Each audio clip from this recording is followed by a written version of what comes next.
kita akan membahas Ghazwatu Khaybah, perang Khaybah. Khafidin muliakan Allah Subhanahu wa taala, Khaybar ini adalah sarangnya orang-orang Yahudi di zaman itu. Dalam sejarah bahwa Nabi dan sahabat Rasul perang melawan orang-orang Yahudi itu 4 kali. 4 kali Nabi SAW berperang melawan orang-orang Yahudi di zaman Rasul. Pertama, perang Bani Qunaiqah, dan itu terjadi di bulan Syawal setelah perang Badar. Ketika Nabi SAW berperang dalam Badar dan Allah Subhanahu wa taala menangkan dalam perang perdana ini, maka Nabi SAW pulang dengan membawa kemenangan yang luar biasa. Bahkan dalam perang ini terbunuh banyak pembesar-pembesar Quraisy.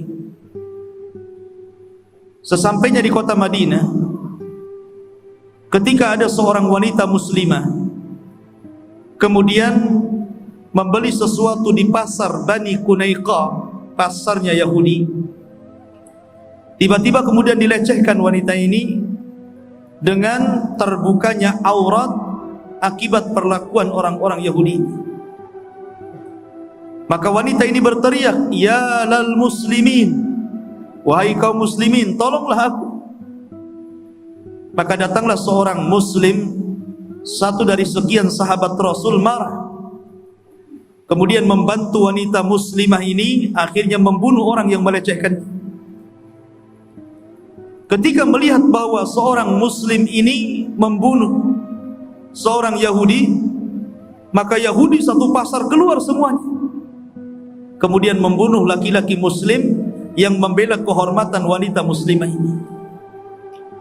Karena Nabi SAW marah dengan kemarahan yang sangat besar, akhirnya kemudian mengumpulkan pasukan dan mengusir Yahudi Bani Qunaiqah dari Madinah. Maka mereka keluar dari Madinah sampai keluar perbatasan, dan mereka tinggal bergabung dengan saudara-saudara mereka di Khaybah. Ini perang pertama melawan Yahudi. Kemudian yang kedua, perang Bani Nadir, dan itu terjadi 6 bulan setelah perang Uhud. Ketika kemudian orang-orang Yahudi Bani Nadir ini suatu ketika menjebak Rasul dan hendak membunuh Rasul, membuat makar kepada Nabi SAW, hampir Rasul terbunuh di sini. Akhirnya Nabi SAW selamat dan tahu perbuatannya yang sangat keji. Salah satu pembesarnya adalah Huyai ibn Akhtab, Yahudi ini. Maka kemudian Nabi SAW mempersiapkan pasukan dan mengusir Bani Nadir, sehingga mereka pun bergabung di Khaybah. Ini perang kedua melawan kabilah Yahudi Bani Nadir, dan itu terjadi 6 bulan setelah perang Uhud. Kemudian yang ketiga, pada tahun 5 Hijriah terjadi perang namanya perang Bani Quraidah, dan itu sudah saya jelaskan dalam perang Khandaq. Kita tahu bahwa terjadinya perang Khandaq ini karena akibat perlakuan orang-orang Yahudi yang menghasut bangsa Arab, sehingga kemudian bergeraklah orang-orang Quraisy Mekah membawa 4.000 pasukan, kemudian Ghatafan membawa 6.000 pasukan, akhirnya menyerang Rasul di Madinah. Tapi Allah Subhanahu wa taala mengirim pertolongan, akhirnya kemudian didatangkan angin yang kencang sehingga memporak-porandakan kemah-kemah mereka, bahkan kebakaran di mana-mana. Akhirnya mereka bangkrut dan kembali ke Ghatafan dan Mekah. Tersisalah orang-orang Yahudi Bani Quraidah yang belum terusir dan masih berada di dalam kota Madinah. Maka Nabi SAW diperintahkan Allah lewat Jibril untuk menyerbu Bani Quraidah. Maka Nabi SAW bersabda dalam sebuah sabdanya yang masyhur, "Idhabu ila Bani Quraidah fala tusalliyanna ahadakumul asra illa fi Bani Quraidah. Berangkat kalian, serbu Bani Quraidah yang telah berkhianat kepada kalian, dan jangan pernah salat asar di jalan kecuali sampai di Bani Quraidah. Akhirnya mereka menaklukkan Bani Quraidah. Kemudian Sa'd bin Mu'adz diminta Rasul untuk memberikan hukuman kepada mereka. Maka dia mengatakan, adapun yang laki-laki bunuh semuanya, karena sebab mereka nyawa kita terancam semua di Madinah. Adapun yang perempuannya jadikan mereka budak. Lah perang yang keempat melawan Yahudi itu adalah perang terbesar di zaman Rasul, namanya perang Khaybar. Karena Khaybar ini gudangnya orang-orang Yahudi di zaman itu. Dan Khaybar itu satu kota yang kaya, penuh dengan penghasil kurma. Dan ini yang kita akan bicarakan pada malam hari ini. Ma'asyiral muslimin yang dimuliakan Allah Subhanahu wa ta'ala. Perang Khaybar ini terjadi pada permulaan tahun ke-7 Hijriah. Setelah Nabi SAW melakukan umrah. Tapi umrah yang dilakukan Nabi SAW tidak jadi, karena diancam oleh orang-orang musyrik. Kalau seandainya Rasul dan para sahabatnya menginjak kota Mekah, maka akan diserbu dan diperangi. Maka Nabi SAW meyakinkan orang-orang Arab bahwa mereka tidak hendak berperang, mereka hendak umrah. Buktinya mereka tidak pakai baju besi, mereka tidak bawa kuda, mereka tidak bawa perlengkapan ke perang. Mereka hanya melekat kain ihram di badannya dan pedang hanya untuk melindungi diri saja. Akhirnya Nabi SAW mengutus Utsman ibnu Affan supaya melobi bahwa tujuan mereka bukan hendak perang. Tetapi kemudian Utsman ditahan 3 hari, sehingga tersebar bahwa Utsman itu dibunuh. Maka Nabi SAW bergerak mengumpulkan para sahabatnya untuk melakukan pembaiatan, karena mendengar bahwa Utsman dibunuh oleh orang-orang musyrik, yang disebut dalam sejarah namanya Bai'atul Ridwan. Dan ketika itu jumlahnya 1.400 sahabat.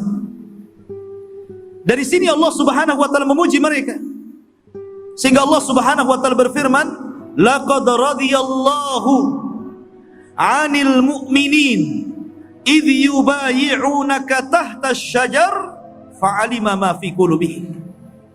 Sungguh Allah Subhanahu wa ta'ala redha kepada orang-orang yang beriman, yang mereka berbaiat kepadamu ya Muhammad di bawah pohon, dan Allah tahu hati-hati mereka.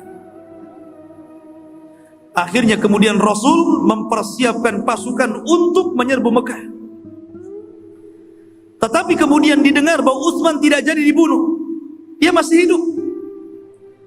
Akhirnya Nabi SAW kemudian melakukan gencatan senjata yang disebut dengan as-sulhu, untuk tidak saling menyerang, untuk tidak saling bertempur bersama orang-orang Quraisy. Dalam sejarah perdamaian ini disebut Sulhu Hudaybiyah namanya.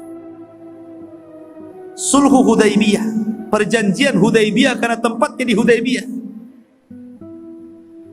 Maka kemudian Nabi SAW pun membuat bulir-bulir kesepakatan. Walaupun secara bulir-bulir kesepakatan kaum muslimin itu dirugikan, tidak ada yang diuntungkan. Tapi Allah Subhanahu wa ta'ala mengisyaratkan dalam Al-Quran bahwa perdamaian ini disebut Fathum Mubin, kemenangan yang jelas. Sehingga Allah turunkan ayat, Inna fatahna laka fathan mubina.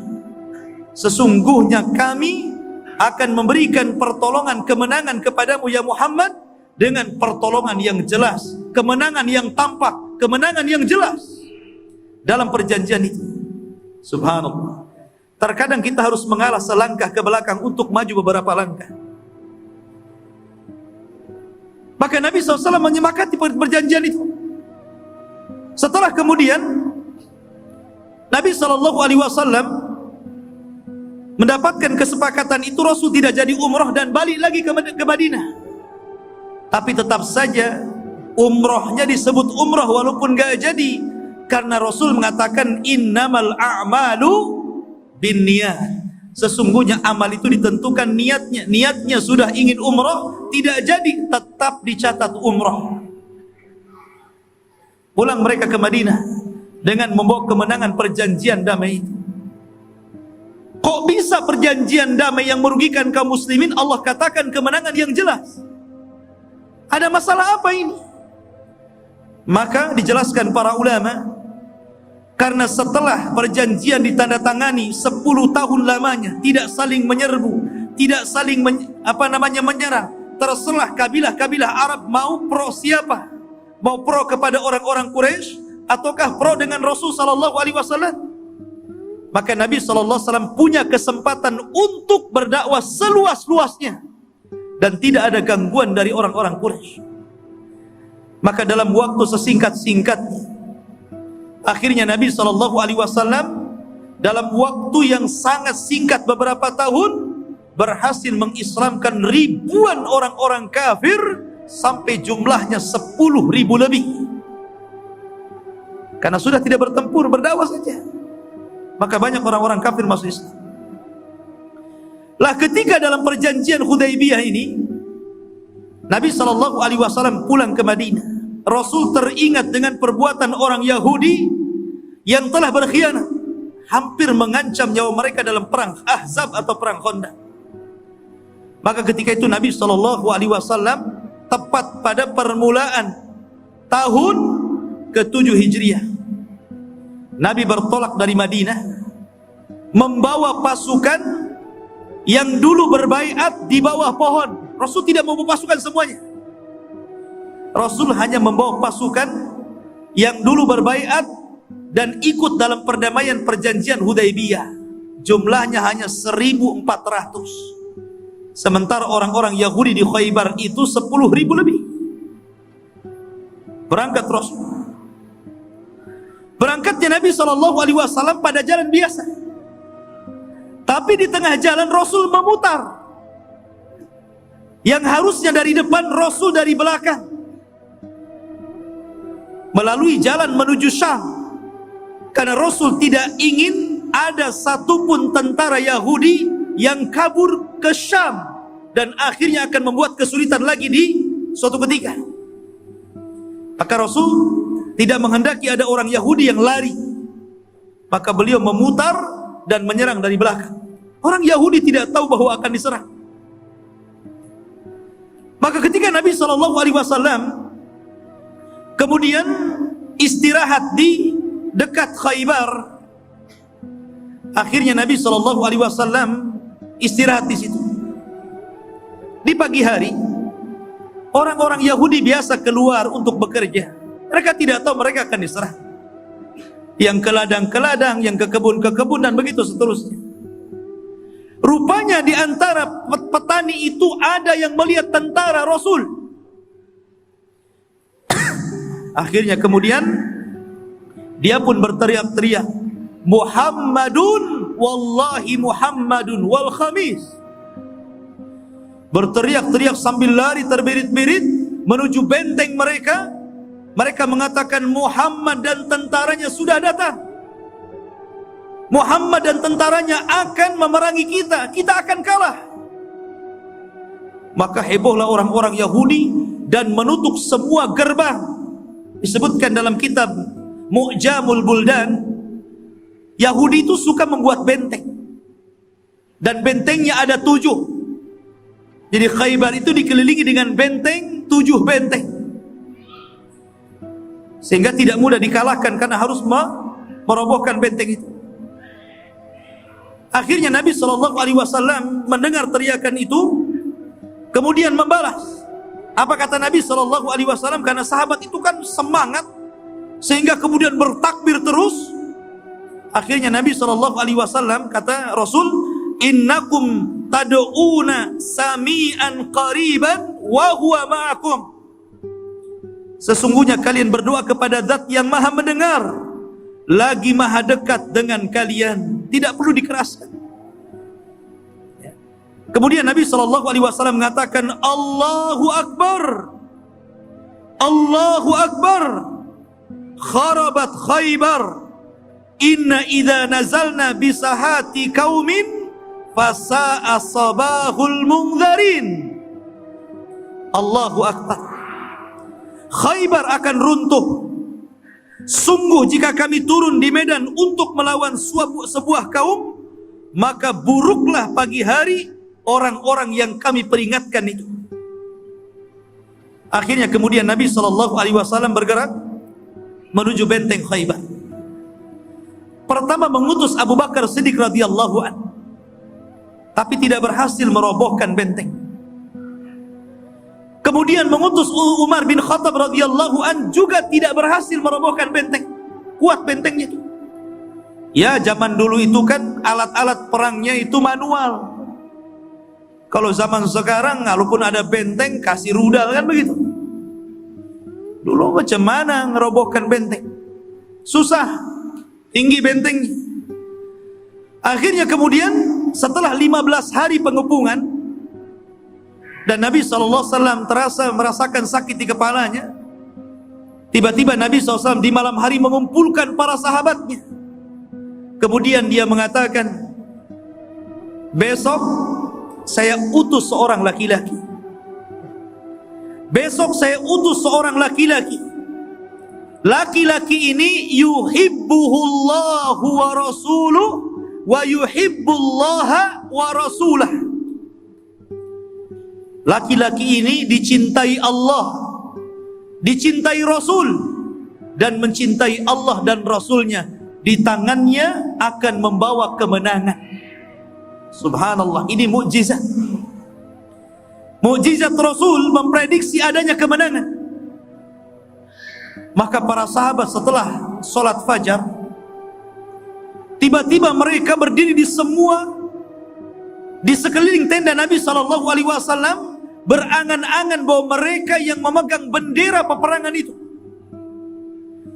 Bahkan Umar ibn Khattab radhiyallahu anhu mengatakan, demi Allah, aku tidak pernah mengharap jadi pemimpin kecuali pada hari perang Khaybar. Karena Rasul SAW menyebutkan sifatnya dicintai Allah dan Rasulnya, dan mencintai Allah dan Rasulnya. Kata Umar bin Khattab, demi Allah, aku tidak berkehendak jadi pemimpin kecuali dalam perang Khaybar ini. Maka kemudian Nabi SAW melihat para sahabat sudah berkumpul. Rasul bertanya, Aina Ali? Di mana Ali? Rasul cari yang enggak ada. Kemudian para sahabat mengatakan, ya Rasulullah, Ali sedang sakit kedua matanya. Ali sakit kedua matanya. Karena kita tahu bahwa banyak debu, macam-macam kan gitu di padang pasir. Sehingga Ali radhiyallahu an terkena penyakit mata, tidak bisa melihat. Maka Nabi SAW memerintahkan kepada sahabat yang lain, panggil Ali, saya ingin Ali. Maka kemudian Ali pun dipanggil, kemudian diantar menghadap Nabi SAW. Terjadi mukjizat lagi, di mana Nabi SAW kemudian meludahi kedua mata Ali radhiyallahu an, dan langsung sembuh seketika. Mukjizat Rasul. Nabi SAW punya ludah, itu obat-obatannya. Antum jangan coba-coba ya. Ini hanya berlaku pada ludahnya Nabi. Kalau ludahnya antum dikasihkan kepada orang yang sakit mata, bisa buta. Jadi ini kekhususan Nabi SAW. Akhirnya kemudian Ali radhiyallahu dengan gagahnya mengambil bendera itu, kemudian membawa pasukan perang menuju benteng Khaybar. Khaybar itu terbagi dua. Ada Khaybar, karena Khaybar itu kan negeri yang luas. Ada Khaybar yang tidak mau perang. Mereka nggak mau perang, tahu kalau perang pasti kalah. Akhirnya mereka melakukan perjanjian bersama Rasul dan siap menyerah.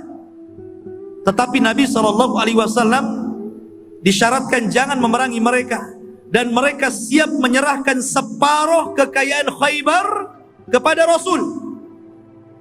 Maka Khaybar, bagian Khaybar ini tidak diperangi, tetapi mereka wajib membayar jizyah, membayar upeti, agar menyerahkan separuh kekayaan kurmanya Khaybar kepada Rasul dan kaum muslimin. Yang kedua, ini yang ngeyel nih. Ini ngajak perang nih Khaybar yang satu ini. Karena Khaybar yang satu ini gabungan dari Bani Kunaiqah dan Bani Nadir, yang mereka memang punya dendam kepada Rasul karena mereka diusir dari Madinah, karena pengkhianatan mereka sendiri sebenarnya. Maka Ali radhiyallahu bergerak melawan Khaybar yang hendak menyerang kaum muslim. Ketika berhadap-hadapan tentara Rasul SAW dan orang-orang Yahud, disinilah mulai terjadi perang yang disebut dengan mubarazah. Saya katakan perang dulu beda dengan perang sekarang. Perang dulu itu ada perang tanding dulu. Mana jagoan kamu, nih jagoan saya. Keluarlah jagoannya orang Yahudi namanya Marhab. Dia mengatakan qad alimatil yahud anni marhabu. Orang-orang Yahudi semua, siapa yang tidak kenal dengan saya si Marhab itu jagoannya orang Yahudi itu. Maka Ali radhiyallahu an mengatakan dan menjawab tantangan daripada Marhab ini. Dia mengatakan kepada Marhab, "Ya Marhab, akulah Ali. Qad sammatni ummi Haidarah. Ibuku sudah memberi nama aku Haidarah, macan." Ya. Begitu, boleh sombong dalam peperangan untuk merobohkan mental musuh. Tapi di luar peperangan jangan sombong. Ibuku sudah ngasih aku macan. Kalaithi ghabati karihin manzarah. Seperti macan hutan yang ditakuti manusia. Oh, lihat. Ali radhiyallahu jawab dia. Akhirnya sekali tebas Marhab meninggal dunia. Sekali tebas. Ya. Tidak banyak mubarazah, hanya beberapa sahabat Zubair dengan saudaranya Marhab kemudian berhasil membunuhnya juga. Ya. Karena memang tidak banyak jagoannya ketika itu. Maka ketika kemudian sudah tumbang nih jagoan-jagoan Yahudi ini, maka Nabi SAW memerintahkan Ali. Ketika itu Ali bergerak. Ali bingung. Ini saya berperang untuk ghanimah atau untuk apa ini? Maka Nabi SAW ketika itu memberikan nasihat kepada Ali sebelum masuk ke dalam benteng. Nasihat yang bagus sekali, yang menunjukkan Islam itu bukan agama terorisme, bukan agama radikalisme, bukan agama sadisme, bukan. Islam itu dinur rahmah. Kata Nabi SAW, "Ya Ali, ya Ali, kalau engkau sampai di pertempuran melawan mereka, idza nazalta fi sahatihi, kalau engkau sampai di tengah-tengah pertempuran mereka, serulah mereka ke dalam Islam, fad'uhum ila syahadati an la ilaha illallah." Serulah mereka agar mereka mau bersyahadat kepada Allah Subhanahu wa taala, asyhadu an la ilaha illallah wa asyhadu anni rasulullah. Kalau mereka tidak mau juga, jangan kau serang dulu, tapi ajak berdamai dulu. Saya tidak akan berperang melawan kalian, dan saya tidak akan membunuh kalian, tidak akan menghancurkan kota kalian, tetapi serahkan upeti kepada kami. Tetapi kalau kalian tidak mau, lain ceritanya. Kalian sudah ditawarkan dua. Ditawarkan untuk bersyahadat, masuk Islam, tidak mau juga, bayar upeti. Kalau tidak mau juga, terpaksa perang. Kemudian Nabi SAW mengatakan, "Ya Ali, la in yahdiyakallahu rajulan wahidan bika khairun mimma tala'at alaihi syamsu wa fi riwayatin khairun laka min khumrin na'am." Hei Ali, kalau seandainya lantaran lisanmu mendakwai mereka, satu saja dapat hidayah, itu lebih baik dibandingkan nikmat munculnya matahari dari arah timur. Padahal nikmat munculnya matahari luar biasa, ikhwan. Kalau tidak ada matahari kita masalah. Dalam riwayat khairun min khumrin na'am, lebih baik daripada unta merah. Dan unta merah itu kinayah daripada harta yang paling istimewa di zaman itu, maknanya lebih baik daripada dunia dan isinya. Subhanallah, besarnya pahala orang berdakwah. Ini menunjukkan besarnya pahala orang berdakwah. Bahwa seandainya antum menasihati orang, kok sadar, ngajak kawan, ayo kita ngaji ke Jabal Araf, kok mau, akhirnya dia ngaji di situ, kemudian mendapatkan hidayah, rajin sholat, rajin ke pengajian, mulai berubah pakaiannya, berubah akhlaknya, berubah watak dan lisannya, maka antum telah mendapatkan nikmat yang lebih baik daripada terbitnya matahari. Dakwah ikhwan, balighu anni walau ayat, sampaikan dakwah Nabi SAW walaupun ada tantangan dan rintangan. Akhirnya kemudian mereka tidak mau, maka Ali radhiyallahu anhu kemudian menyerbu mereka dan berhasil menaklukkan Khaybar dengan waktu yang sesingkat-singkatnya. Dan ketika itu kerugian dari kaum muslimin hanya sekitar 16 sampai 18 sahabat yang syahid. Tapi dari kalangan Yahudi sampai kepada 93 yang mati konyol. Yahudi. Masyarul muslimin yang dimuliakan Allah Azza wa Jalla, setelah kemudian mereka takluk di tangan Rasul sallallahu alaihi wasallam, akhirnya kemudian Nabi sallallahu alaihi wasallam berdamai dengan orang Yahudi yang siap memberikan upeti separuh Khaybar diberikan kepada kaum muslimin. Dari situlah mereka akhirnya memberikan jamuan kepada Nabi sallallahu alaihi wasallam. Datang seorang wanita Yahudi namanya Zainab bintul Harith, menyediakan paha kambing, dan itu adalah kesenangan Nabi. Nabi itu suka makan paha kambing. Jadi kalau antum gak suka kambing, aneh. Nabi loh kesukaannya paha kambing, bukan paha ayam, paha kambing. Ketika itu Nabi SAW karena takjub, ya Nabi itu kan husnudzon saja. Dan ini menunjukkan bahwa ta'amul ladzina utul kitaba hillu lakum, sembelian ahli kitab itu halal bagi kalian. Yang tidak boleh itu sembelihan orang musyrik, karena Rasul memakan sembelihannya orang Yahudi. Ketika Nabi SAW mencicipi sedikit itu, gak banyak, tiba-tiba Jibril memberitahu bahwa dalam kambing itu ada racunnya. Masya Allah. Rupanya Rasul diracun oleh seorang wanita Yahudi. Ketika itu kemudian ada satu sahabat yang meninggal gara-gara racun itu, namanya Barah. Maka Rasul mengatakan, kufu, berhenti kalian, jangan makan, karena sesungguhnya daging ini memberitahu kepadaku bahwa ini telah dicampuri racun. Semua sahabat berhenti makan. Disitulah Nabi SAW kemudian berdiri berpidato di hadapan orang Yahudi.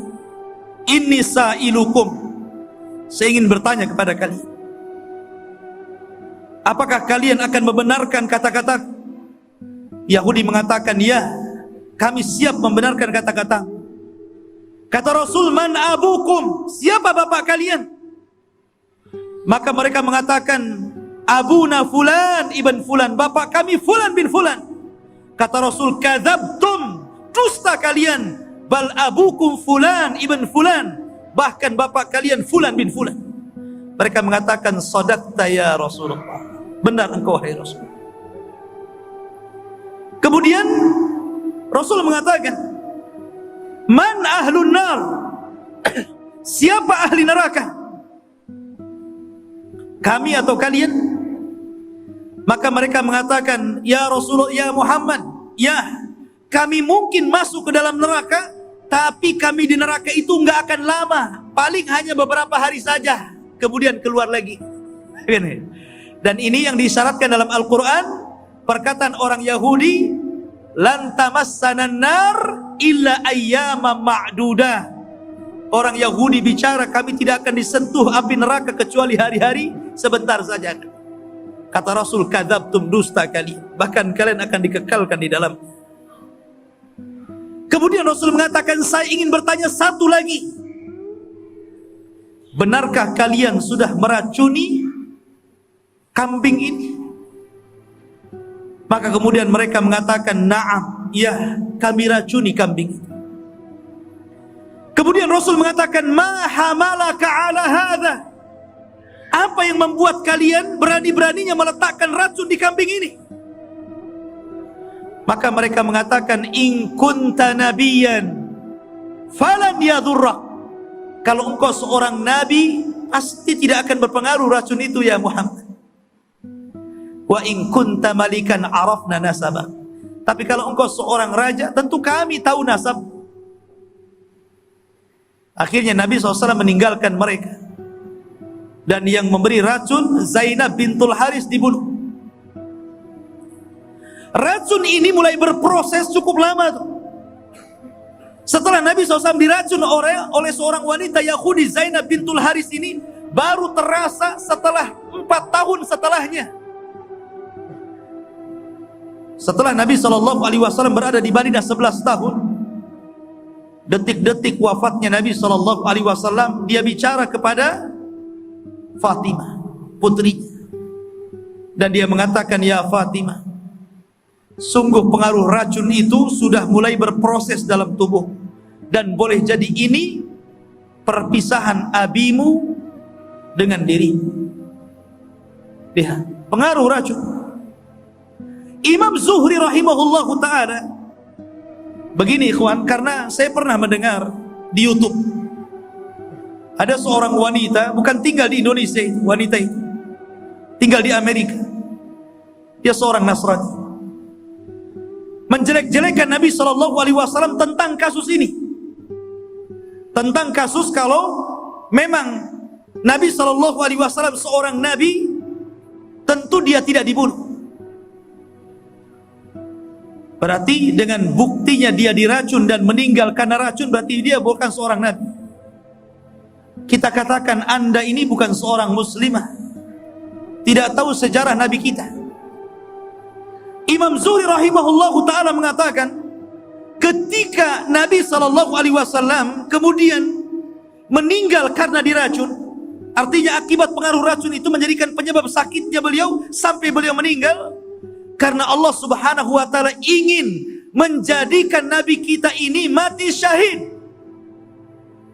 Ingin dijadikan supaya Nabi kita ini meninggal, bukan meninggal biasa, tapi meninggal sebaik-baik meninggal. Dia meninggal syahid karena dibunuh oleh racunnya seorang Yahudi wanita ini. Ini jawabannya. Masyarul muslimin yang dimuliakan Allah Subhanahu wa ta'ala. Maka kemudian Nabi SAW pun meninggal gara-gara racun itu.